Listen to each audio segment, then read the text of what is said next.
ஒரு கார் வாங்கினா அவசியம் இருக்க வேண்டிய ஆக்சசரிஸ் என்னங்கிறத இன்னைக்கு நம்ம பார்க்க போறோம். அப்படி நம்ம வந்திருக்க இடம் தான் JL auto accessories. More than 45 years of field experience இருக்கு உங்களுக்கு. Madurai one of the OG accessories சொல்லலாம். நானே பர்சனலா 15 இயர்ஸா சின்ன வயசுல இருந்து பாக்குறேன்.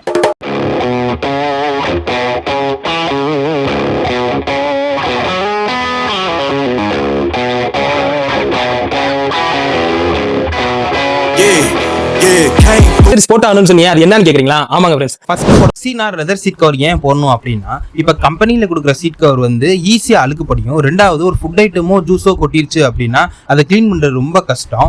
இதே நம்ம ஒரு லெதர் சீட் கவர் போட்டுருந்தோம்னா ஒரு துணியை வச்சு தொடத்தெடுத்தாலே போதும். ரெண்டாவது ஃப்ளோர் மேட்னா அதுல சின்ன சின்ன மண்ணோ கிரைன்ஸோ ஒட்டிக்கிச்சுன்னா திருப்பி நீங்க ரிமூவ் பண்றது ரொம்ப கஷ்டப்படுவீங்க. அதுக்காக நம்ம போடுறதா ஃப்ளோர் மேட். மூணாவது வரது என்ன அப்படின்னு, இப்ப சன்ஃபிலிம் எதுக்கு ஒட்டுறோம்னு பாத்தீங்கன்னா, சன்லைட்ல இருந்து வர ஹீட்டை தடுக்கிறதுக்கும் உள்ளுக்குள்ள இருக்க கூலிங் டெம்பரேச்சரை மெயின்டைன் பண்றது. நாலாவது விஷயம் என்ன அப்படின்னா ஹெட்லைட் இல்லாட்டி ஹெட் பல்புன்னு சொல்லலாம். இப்ப நைட் டிராவல் அதிகமா பண்றேன், ஹைவே அதிகமா பண்றேன், ரிமோட் ஏரியாவுக்கு நான் போறேன், எனக்கு வெளிச்சம் பத்தலன்னு ஃபீல் பண்றவங்களுக்கு கண்டிப்பா நம்ம அப்கிரேட் பண்ணி தான் ஆகணும். அஞ்சாவது பாத்தீங்கன்னா இப்ப இருக்க கார் எல்லாத்துலயுமே ஆடியோ சிஸ்டம் ஆண்ட்ராய்ட் பிளேயருங்கிறது ஒரு மஸ்ட் ஆயிடுச்சுங்க. இப்ப நான் சொல்ற ஒரு காருக்கு மஸ்டான ஆக்சசரிஸ்.